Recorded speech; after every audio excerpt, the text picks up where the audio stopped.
Okay, screen is visible to you, ma'am. No, it's not. Yeah, now it's okay. Okay.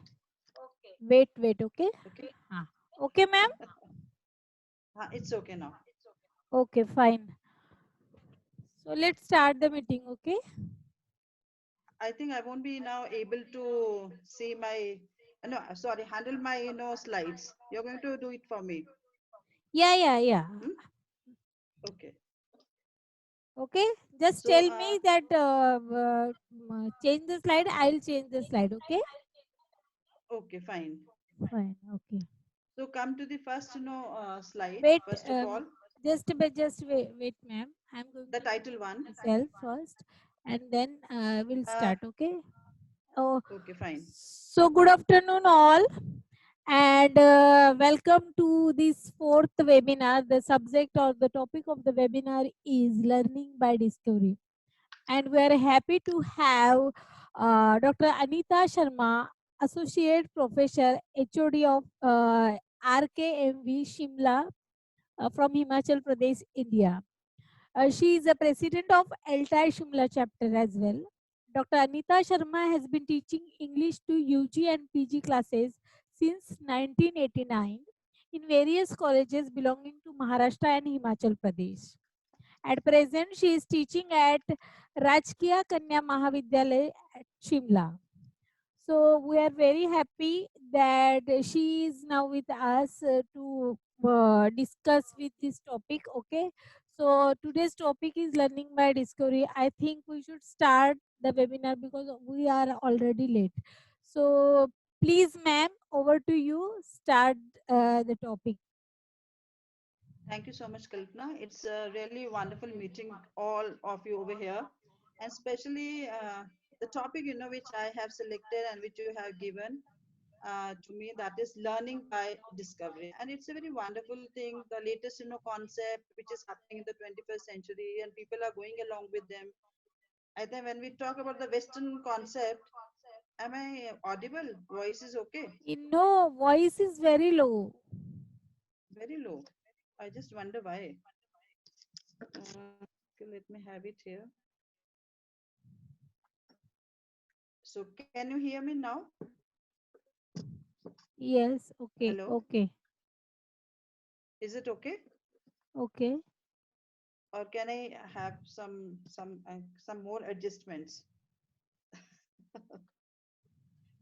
uh, when we talk about this thing, learning by discovery, I think basically the concept is a westernized concept as people thought. But if even if we go to the ancient our educational system, I think even the Gurukul tradition, though it was very traditional thing once upon a time, but still people feel that the disciples or the pupils, they were asked to learn by themselves.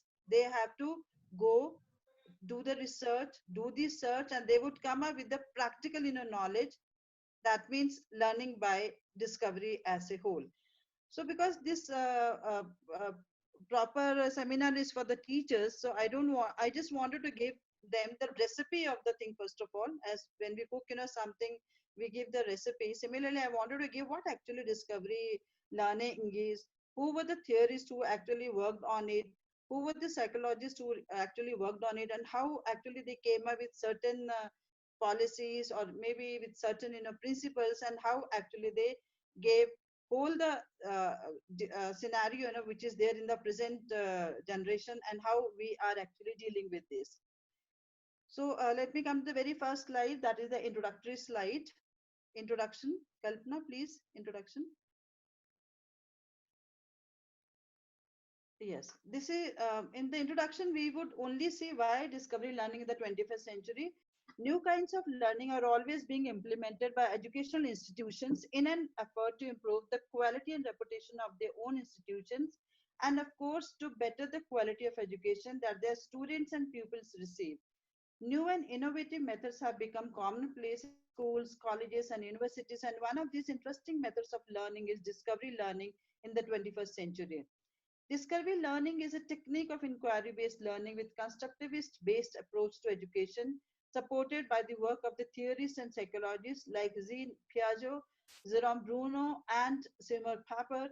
Jerome Bruno, who is often credited with originating discovery learning in the 1960s, but his ideas are very similar to those of earlier writers such as John Dewey. John Dewey, in his book The Child and the Curriculum, stressed that children need a chance to explore, experience, connect, and information in order to truly understand and internalize abstract principles. And one of the most used versions of student centered learning is the discovery learning methods. Next slide. Next one. The synonyms, so many other synonyms are also being being taken as with the discovery learning. We could call it as a problem based learning, as an experiential learning, example based, guided or inductive, or learning maybe by experimentation. And even in the philosophy and literary field, we could say Socratic questioning, when people students they would come a very typical sort of questions, and we call it also the 21st century learning, the latest concept in learning. Next slide, please. Next one. Now, how discovery learning is actually different from the traditional learning.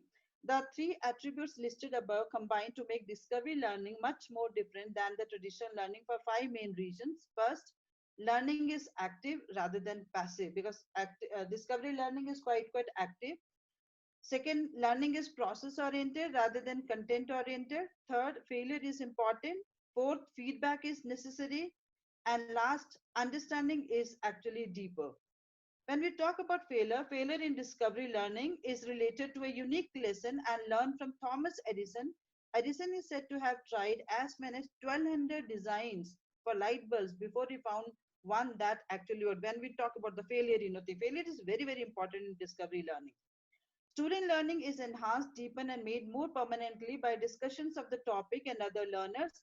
Discovery learning allows for a deeper understanding by encouraging natural investigations through active process oriented methods of teaching. According to the research, how should we then teach?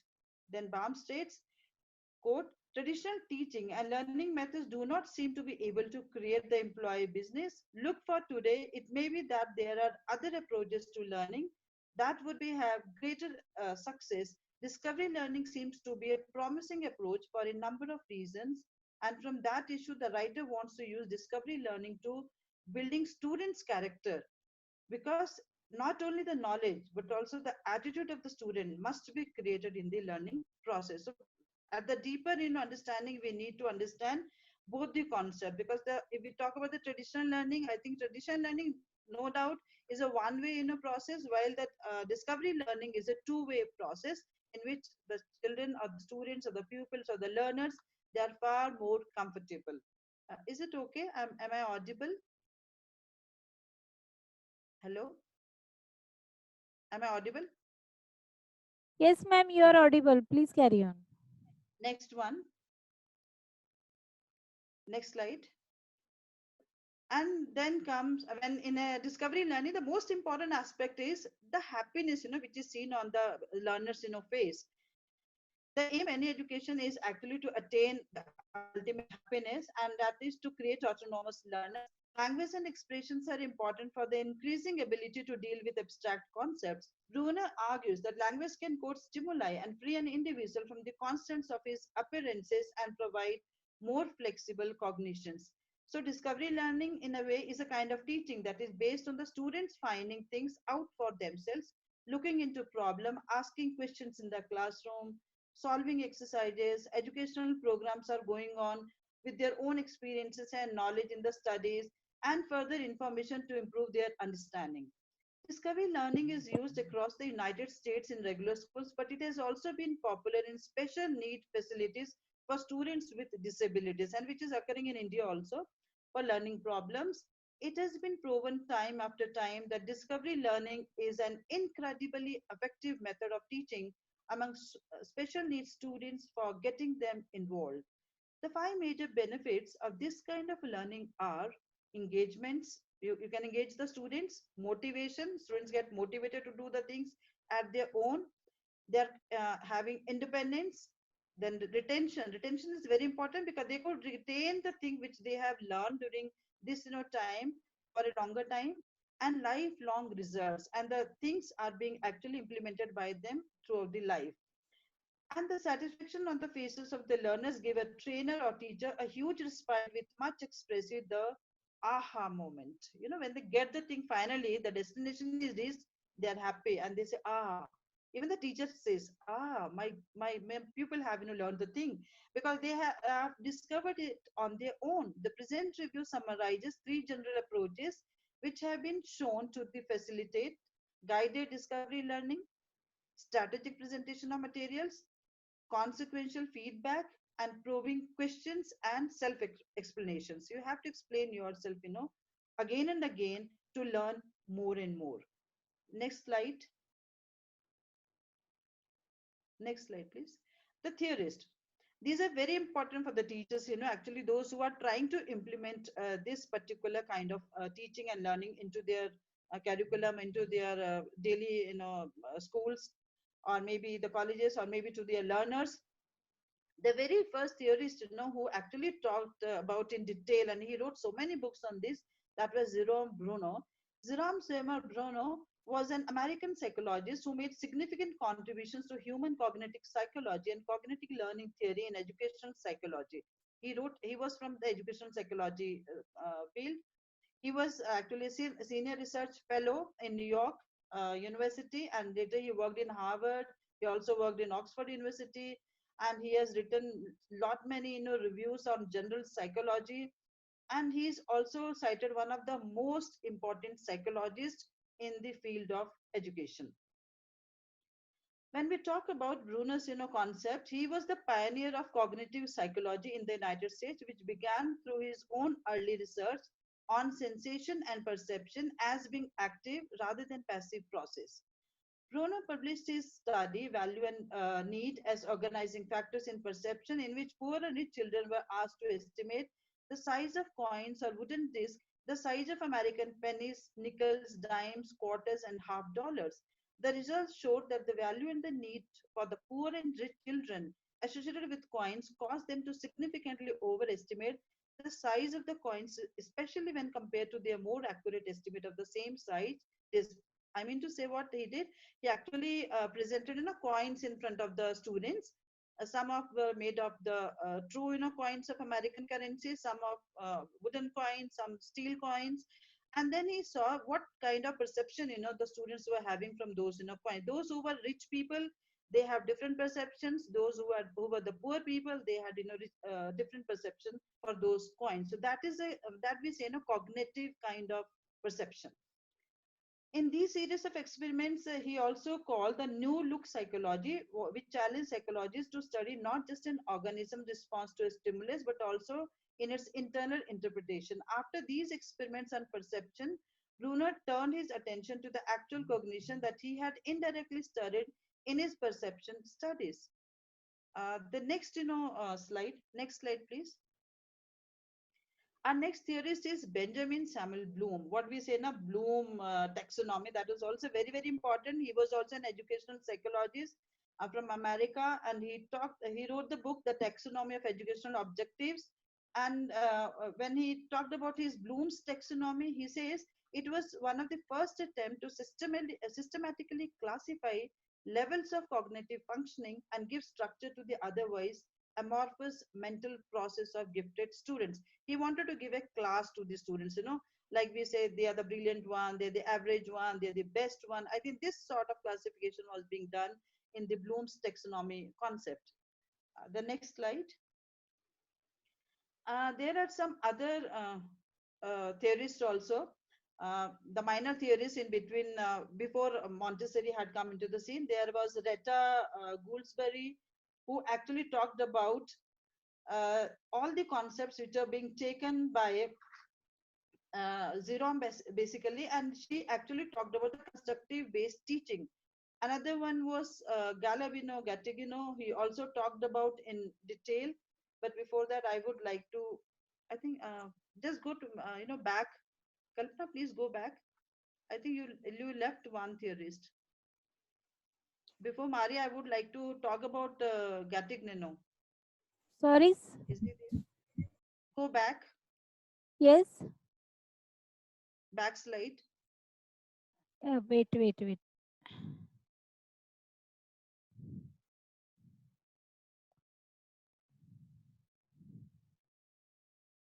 Okay. Yes, this one is fine. Now, this man is also very, very important. All mathematical, things when we talk about the science and maths, he was the main theorist, Caleb Gattagino, who actually influenced the mathematical and scientific, learning through a discovery, method. Though it was a very difficult, a very challenging, task, but he really did a wonderful, work. He talked about the energy budget of the students. He also talked about the innovative approaches to teaching and learning.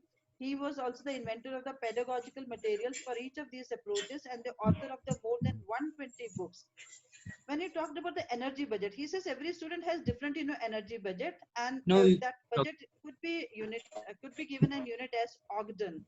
So that unit, the energy of a student must be actually measured with that unit, that which is Ogden, and that is actually responsible for doing extraordinary things into ordinary life. So that was very interesting, which he gave. And he also talked about four kind of awarenesses. He says the first stage consists a single act of awareness. Student must be aware what he has to learn. Second stage is to I have to explore the situation in order to understand it. Means exploring the situational thing, the circumstances in which you are going to explore the thing. The third thing is transitional stage, which is actually where you begin with the thing by saying I am able to do it and I can do it in a bit attention. So you have to have that confidence in you. The fourth stage he talks about the transfer. He says for the rest of my life what I have learned can be used for all the new skills. Means you must have that confidence. Whatever you have learned, you're going to take it for your next use also. After this, let's come to that Montessori, slide. Please come to that Montessori slide, the earlier one. Yes. Maria Montessori is one of the, again, very, very popular, theorists who actually gave the Montessori concept. And we know during these, times in the 21st century, it's very difficult to get into a Montessori school. Please go ahead. Yes, this one. She talked about the development of children, and she actually talked about the natural abilities they are having, but that has to be actually given more preferences to the Montessori application, and they must be taught in those schools in a very free atmosphere. That's why we say the playway, because she especially talked about the playway schools, the early schools, the early development education. And she also talked about the early childhood, how the things has to be given in a far more proper in a way. Especially she talked about the age group 2 to 2.5 years, that is the playway school, and then the nursery and KG 2.5 to 6 years school and 6 to 12 years school. And these schools, she says, are different. They actually work in a very, very different way. The students learn through activities that involve exploration, manipulation, order, repetition, abstraction, communication, and teachers have to encourage them in all these activities.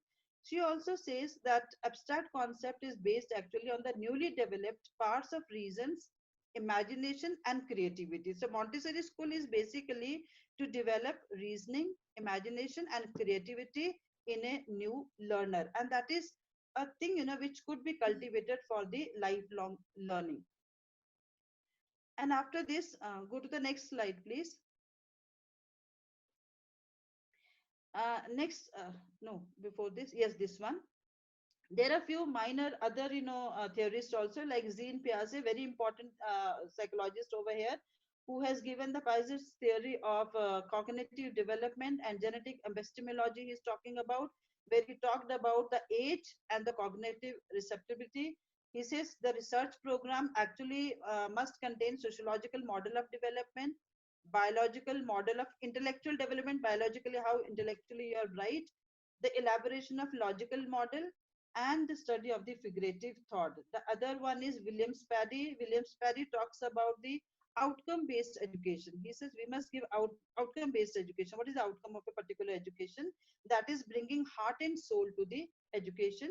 and that book was actually published by him, and that was very, very important. Means he wanted to have your students as passionate, learners. You can't just throw them and ask them go and discover yourself, but they should go passionately and discover the things.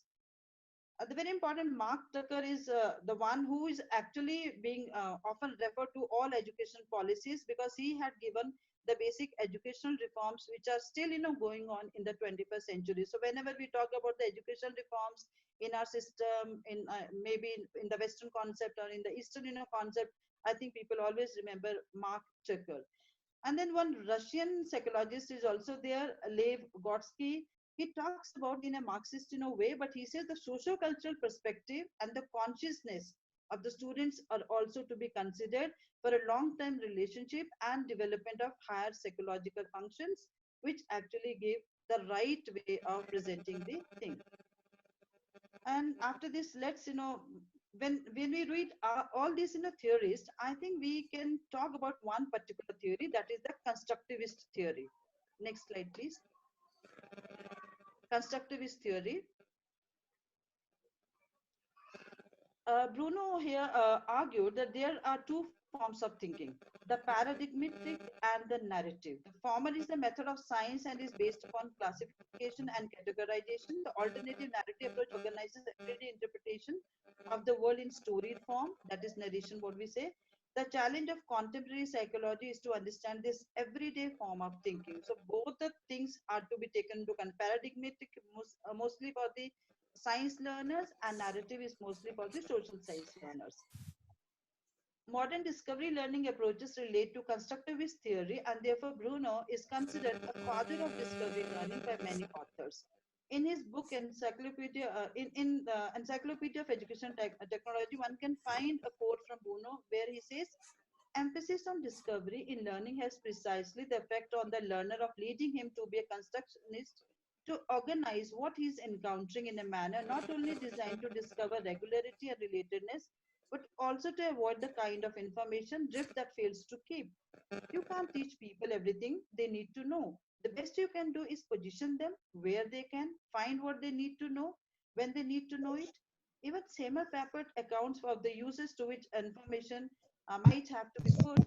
Learning theories characterize learning to solve problems as discovery learning, in which participants learn to recognize a problem, characterize the situation, find a solution, and search for the relevant information, and then they choose a strategy, and then they execute that strategy to have that aha moment in their life. So basically scientific discovery learning, we talk about, it includes hypothesis generation, experiment design, prediction, data analysis, regulative skills, planning, monitoring, successful discoveries, and so many other. It's all situational. Again, you can add few and you can remove few. It again depend on the lesson which you wanted to share, which you have to plan with the students, or which it's your motive or main aim to give it to the learners. Next slide. Then we come to the modes of the discovery learning. When we talk about the modes, there are five main teaching ideas. One is case-based learning. When you try to teach a thing through you formulate a story, a case, and then you teach. Incidental learning or learning by exploring. Then simulation-based learning, and teachers can use these ideas to incorporate discovery learning into their classroom environment on a daily basis. Case-based learning is the first teaching idea that comes forth in discovery learning, and case-based learning has been around for a very long time. Especially it was being given by the Harvard School of Business. Incidental learning is the second teaching idea that comes forth in discovery learning. The third teaching idea that emerges with discovery learning is learning by exploring. This type of learning is based on an organized collection of answers to questions that our students can ask. The fourth teaching idea that comes from discovery learning is learning by reflection. In this type of teaching, the students learn to apply higher level cognitive skills because they must reflect on what they know to learn new information. The last teaching idea that comes from the research on discovery learning is simulation based learning, and this type of learning is basically just role playing. The teacher will give the students a made up environment and situation in which the students must develop a complex set of skills or witnesses other students apply abstracts and so many other things. Even Bruno derived discovery learning from contemporary studies in cognitive psychology and stimulated the development of more specific instructional methods. He also talked about in his research the cognitive development of children. He says there are three modes of representation: inactive representation, that is action based, 0 to 1 year old children, they are here. Iconic representation, image based, they form an image, they get their own ideas, perceptions, and that is 1 to 6 years old people are there. Symbolic representation, when language is a must, language based research goes on and people wanted to learn with that, and that is 7 years onwards. He also talks about the development as a continuous process, the development of the language. He also talked about that you didn't have to wait for a child to be ready. You could speed up cognitive development by giving him some tasks. That adults and knowledgeable peers played a major role in the cognitive development of a learner. He also believed that symbolic thought replaced earlier modes of representation. So basically, two theorists, Bruno and Jean Piaget, agreed on several components of learning, including the fact that children are born as ready and active learners. They disagreed, however, on several critical components of learning. Bruno believed development does not consist of discrete stages but is a continuous process. He also believed language is a cause and not a consequence of learning. Language has to be taken as a cause. He believed that more knowledgeable people play a major role in the cognitive development of a learner and that you could speed up the learning process. Next slide is models of learning. Next one. Yes, ma'am. If we, Within 1 minute, our time limit is over. That is why we have to stop here and rejoin again. Then we will start another slide. Is it okay to you? okay, fine. Because we have only 40 minutes time, so we have to just end this meeting here and then again rejoin using the same link and then continue the next slide. Okay, Okay, fine. fine. Okay, Fine, so fine. all the Okay. participants, kindly request you, please rejoin. I am going to end this meeting because only 1 minute we have. So Okay. please rejoin again. Okay, fine. Okay, fine, fine.